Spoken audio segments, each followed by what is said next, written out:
Mais il est comme Kabila, le commanditaire du M23. Guibano est le commanditaire de tous ces petits garçons qui parlent à la télé, qui viennent pour dire de n'importe quoi. Il est Zamwangana. Malgré que vous êtes des l'IDPS, il y a que outrage contre les chefs et les infractions. Tout d'abord, je vais condamner le député Nabiso l'IDPS. Agent, il y a déjà cassé à coquille jamais que ça la politique. Il faut la apolitique. Projet, il y a Kintadi là, et ça, problème, il y a gouverneur. Mai, Maninga Opin, Maninga Opin, je suis résident. Wabi musala esne musala résident. Kaka solanga na population te. Asolanga na batu na ye o ayana bango na cortège na ye. Tout d'abord na nuye moko na nenga za bo solanga pe na population te. Na kokutana na ye po population ki akende koyebisa ye likambu ke etala bapasi na biso eza boyo. Audience kutu moye eza te. Développement province et c'est la population alia atonda. Je ne suis pas seulement cadre de l'IDPS, mais je suis un acteur politique dans notre pays et je fais la communication du chef de l'État, Félix Antoine Tshisekedi Tshilombo, par rapport à la préoccupation ou par rapport à l'occupation de l'Est de notre pays. Et là, on a connu ça na Baimboka été le Congo restera un et indivisible. Mboka oyo eza mboka eza béni. Aujourd'hui, nous avons un chef de l'État oyo asengelaki kozala wana depuis longtemps. Parce que si Faty n'était pas à la tête de notre pays, on n'allait plus savoir la source y a occupation ya Est. Source y a massacre à Est. Mais quand Dieu nous a envoyé Félix Antoine Tshisekedi Tshilombo, c'est à partir de lui qu'on a compris qu'il fallait qu'il y ait un Congolais à la tête de notre pays, la République démocratique du Congo. Non seulement un Congolais, mais un Congolais qui a les soucis de son peuple, un Congolais qui a les soucis de sa population, un Congolais qui a les soucis de faire développer la République démocratique du Congo. Ceux qui ont dans les années 60-65, Afrique du Sud pour avoir un traitement de la République démocratique du Congo. Mais après l'arrivée, il y a Mobutu. Mobutu avait quand même bien travaillé. 75, 80, 85, 90. La réalité bandit. Mboka Ekenako Beba. Après pillage en 91, tu as passé na pillage en 93, Mboka Baby. Et surtout, Mboka na biso Beba pourquoi? Parce que Totikaki infiltration et salement. Vous le savez bien, Mobutu avait comme des conseillers des Bisengemana, etc. C'est pourquoi aujourd'hui, tout le monde a la réalité, autres en angolelo. Mais, pas ces gens monté mes anini. Congolais, ma Congolais, pour un intérêt privé. Tous ces gens qui rejoignent Nanga, ils ne sont pas allés chez Nanga ou chez les M23 pour leur intérêt propre. D'abord, revenons à la source. Nanga est parti faire la rébellion à cause d'un carré minier. Est-ce que Moutou a fait la rébellion pour un carré minier? Vous pensez que Akoya pour sa république? Non. Azoya pour un intérêt égoïste, un intérêt privé. Donc, nous ne sommes pas déchiffrés. On comprend tout ce qui se passe à l'est de notre pays. Ceux qui Congolais ont un souci à Mboka Oyo, il faut se ranger derrière le chef de l'État, Félix Antoine Tshisekedi Tshilombo. Pourquoi? Ceux qui ont une unité, au chef de l'État, ont prôné la République Nabiso, na banza Kagame a force. Ceux qui ont un souci à Mboka Nabiso, la République démocratique du Congo, na bandi Kagame a force te ya ko attaquer biso. Eza biso moko ba congolais nde toujours fungola ba porte ya malédiction pour na mboka na biso. Mais je sais une chose. Mboka oyo eza béni, mboka oyo eza mboka epambola mauta kala. Ba source ya minéraux na biso ebotamaka chaque jour. Mabele na biso eza béni et nzamba kosunga na nzela ya Félix Antoine Tshisekedi Tshilombo, le Congo restera un et indivisible. Vous savez, nous avons beaucoup de larbins qui viennent faire des cancans à la télé, dans les réseaux sociaux, envoyés par leur mentor, que je ne peux pas citer leur nom ici. On connaît beaucoup de choses dans la province du Congo central. Ndeko Nangai,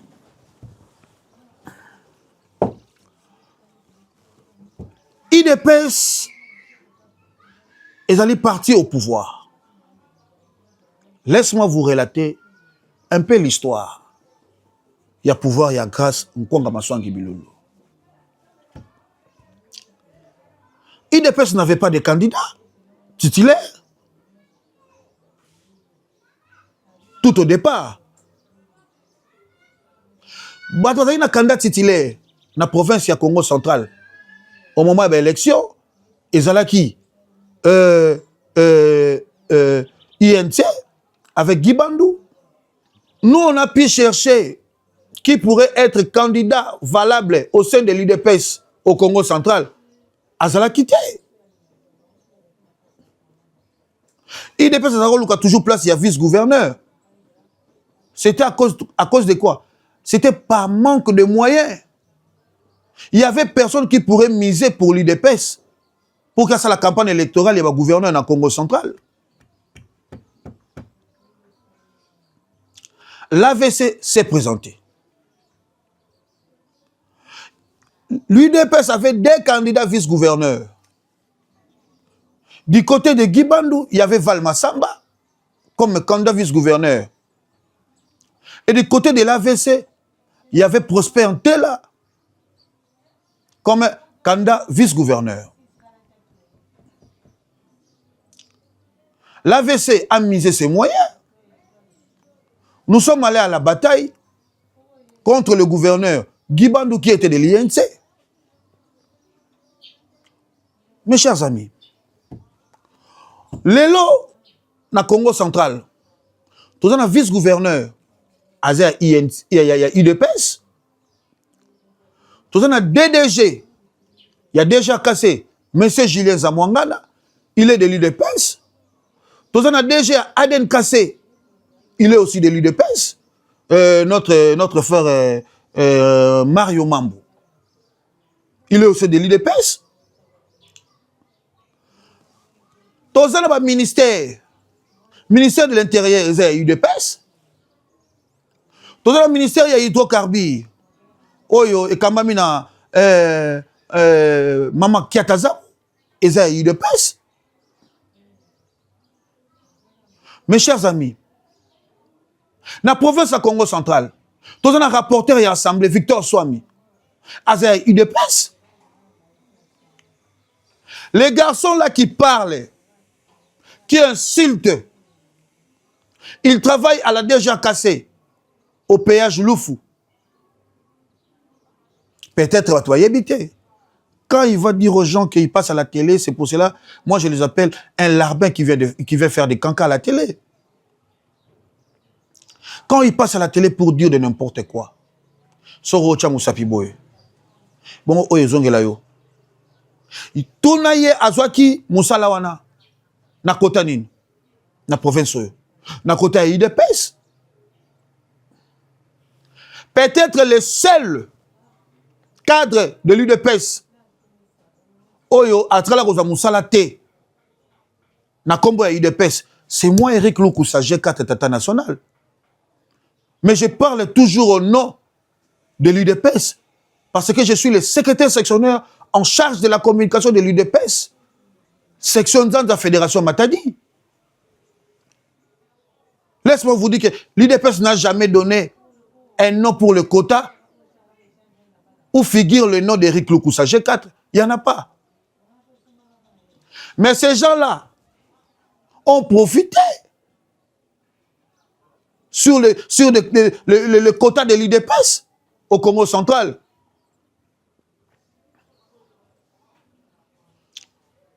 François Mitterrand disait, il ne faut pas écouter toutes les mouches qui bougent pour les idées.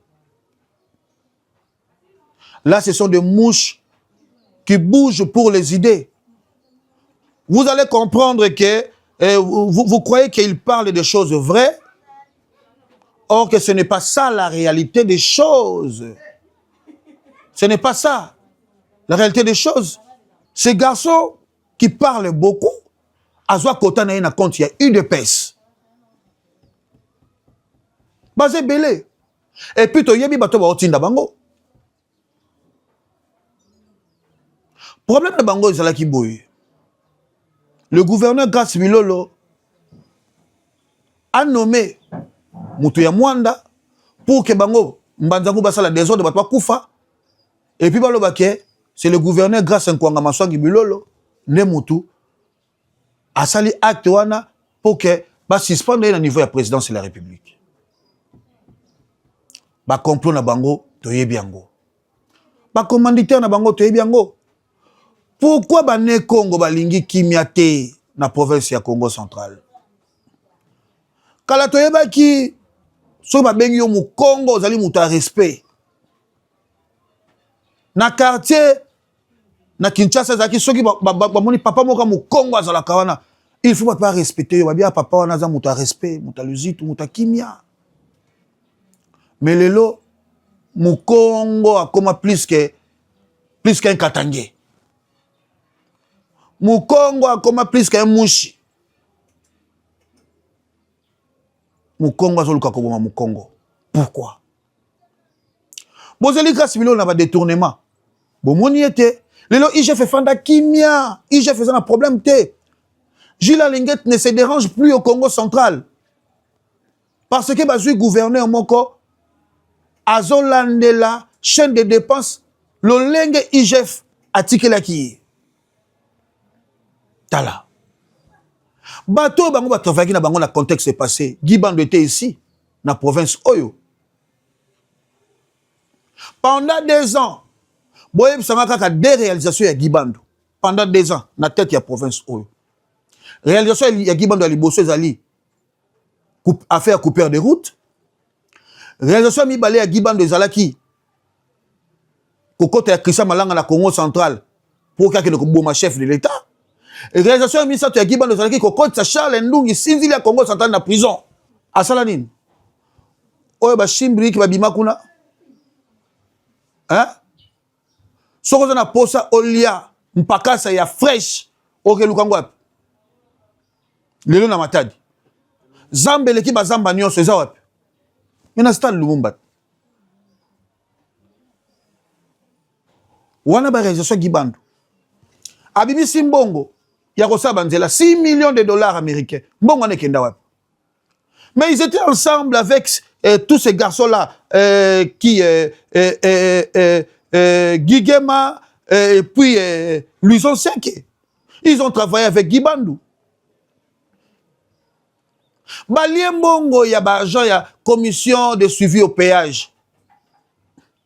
Plus de 600 000 dollars ya ba agent ba tika ya Nyongo. Nani a futango grâce Konga Maswangi Bilolo. Na Luison Senke pas qui na quoi. Oui, la 4. Maître, il y a un chantier inachevé. Na Congo central gouverneur ni. Guibandou Nungidi. Oya ko kosa batu ka abotami na avenue le Mankulu numéro 9 na quartier Basoko. Nzoka abotama na commune ya Makiso na Kisangani. On connaît beaucoup. So itolo baté. Bon so azo baté to fandi kimiate. Mais to talande ba réalisation depuis mon amboka du pouvoir na Congo central grâce à Nkwanga Maswangi Bilolo. Na ebisa ya liboso. Matadi centro. Guibanda zaiko le ka mabulu kilikili abebisi ba mituka nyonso ya gouvernorat. Miso seza likola mabanga. Est-ce que ezana ministre moko akoko zwa mutuka ya gouvernorat akena ngo kimvula etika la kuna njeleza mabe a BBC grâce bilola ye kaka na banzela oya kokai kosala te wa BBC ki bonga yibaki grâce bilola sala yango moi libulu moi muke salama ki na changulu ye ba sala ki défi à combien 45 millions mais grâce bilola ye na mwana mboka pati 12 yo makengedi avec 3 millions bakundi libulu wana ndangina ki bisa yo lelo oye bayango le gouverneur grâce nkwanga maswangi bilolo bato bazali konyoka makuna na changa nord morgue ezalaki te mais na bokasi ya mwana mboka nkwanga maswangi bilolo grâce botala morgue ya sika etongami moye bato susu ata utakufi na changa nord moye ya kotia ebembe na chela eza te tokendaki awa na songololo le gouverneur grâce nkwanga maswangi bilolo atongi ba école moderne bango na contexte na bango tant bazali na pouvoir ba kosi biso ki batonga 10 écoles na 10 territoires ba école yango za to mona gouverneur moko akeko pesa don ya baba na école ya matiti dans mire école on ne matiti dibandu ayebisi ba ne Congo boko sala boye projet ya Kintadi là eza problème ya gouverneur te nous avons un problème au moni eska ba osala parc wana ya Kintadi là eza na cimetière moko eza pembeni wana alors société oyo bazo sala musala wana basengi na gouvernement provincial ba aider bango na mikanda ou soit ba délocaliser cimetière wana pour bango ba continuer musala na bango parce que surtout bito ba déterrer cimetière depuis ba sombiango bakundaka décor ou soit ba aider bango na mikanda lokola ba ko délocaliser cimetière ba déterrer décor wana ba kende ko kundango esika ba zo délocaliser cimetière wana comme ça misala ekobanda parce que ba koki jamais quand même nous sommes des Bantous, nous sommes des Né-Congo. Il faut qu'il y ait beaucoup de respect na ba mort. Quelque chose à décor mais il faut respect ezala. C'est pour cela le gouverneur azozo attendre ya kosala mikanda pour que et permettre Batouana ba continuer kosala musala bango dans le calme. Tout d'abord, je vais condamner ba député na biso ya UDPS. Je vais condamner ba fédéraux na biso ya UDPS. Comment un jeune de la Ligue des jeunes a bimi la télévision alors bimi ba député boa sérieuxté. Ba président fédéraux boa sérieuxté. Mais si c'était Eric Loukoussa ou si c'était un Charles Ndung qui avait dit cela, Eroyo ne boké ba parquet, boké na ba instance judiciaire pour le modèle au kanisa bango. Na yebisi yo awa na uti ko yebisa yo que ces jeunes travaillent à la DGAKC na Kotanine. Il y a eu des pèses. Et puis na DGAKC ils ont un règlement moko.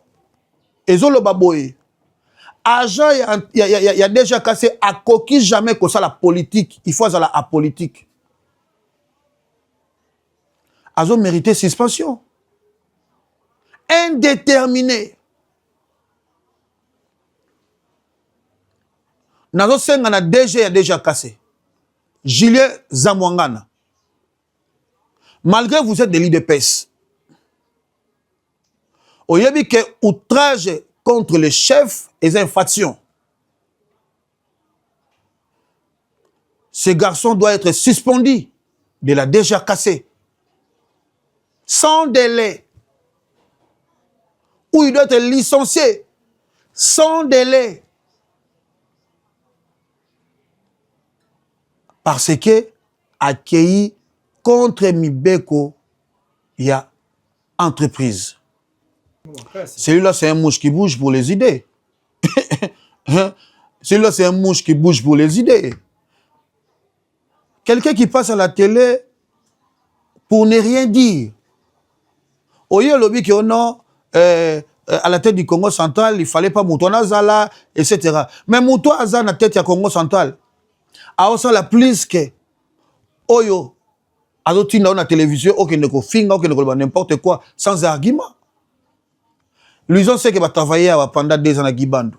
Na tout dit pour faire des réalisations. Na tangelo ba réalisation na bango. Affaire couper des routes, affaire Christian Malanga ba comme chef de l'État, na ko kanisa Charles Ndungi sindi la Congo central kota prison et sili. Il y a encore 3 projets majeurs ya Gibandou. O azaki na province.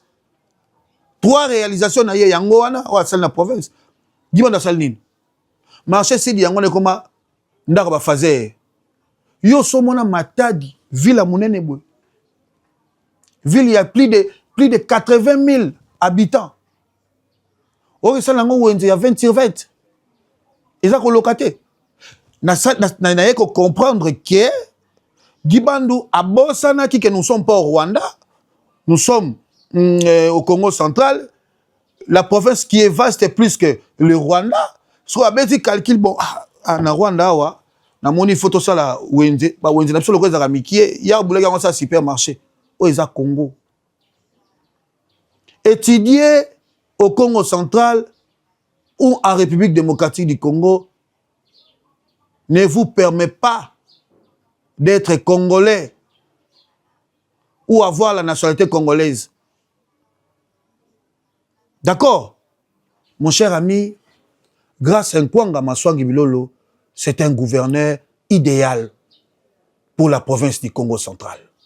Déroger 4 mais le monde doit accuser trop gouverneur à Santa Gibandou. Pourquoi? C'est lui, mais il est comme Kabila, le commanditaire du M23. Gibandou est le commanditaire de tous ces petits garçons qui parlent à la télé, qui viennent pour dire de n'importe quoi. Monsieur, pourquoi vous l'avez caché la vérité? Tout le monde sous. Tout le monde sous. Les Ouamé se sont derrière tout cela. Quand on voit Louison Seke qui passe à la télé pour dire de n'importe quoi, il y a les Ouamé qui sont derrière tout cela. Il y a Gibandou qui est derrière ça. Déroger 4. Il y aura Nepsayo. Il y aura Nepsayo. Quel bateau va l'inga Congo centralité. Tout ce comme on a consultation de Salema Awa, na Eberan Kolongiel.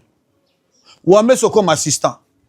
Qui est ce leader né Congo qui a été consulté là-bas? Hein? À part Deo Koussou, il fit un ancien gouverneur de la province. Mais il est déjà assistant. Il était déjà assistant, il y a Eberan Kolongiel dans la consultation. Nous avons des Albert Paul ici. Il donne à Bango Zayaki que Baya Bakunda, leader nyonso politique ya Congo central. Il donne à Bango Zayaki wana. Ce qui Didier Boutouboanga a été consulté. Et Zalaki, par chef de l'État, n'a insisté. Parce qu'aujourd'hui, on ne peut pas vous dire que Ouameso est leader au Congo central par rapport à Nîmes. Leader na Congo central, Azaka Moko, c'est Didier Boutouboanga, le seul qui a un parti politique et na carte à parti politique naïe, Azana députés nationaux et provinciaux. Le seul leader né Congo, a 2 gouverneurs dans la République démocratique du Congo. Qui ne le sait plus? So yebi sangay. Ton père sa Ouamé se porte-parole à Bané Congo. Sur base de quels critères? Sur base de quels critères? Et là, on a quoi yebi sa mona mboka, Nkwanga Maswangi Bilolo grâce, makela wenze balanda yangote. Yé asala musana yé. Vous savez, aujourd'hui, c'est le seul gouverneur qui ne cesse de surprendre plusieurs autorités, tant nationales.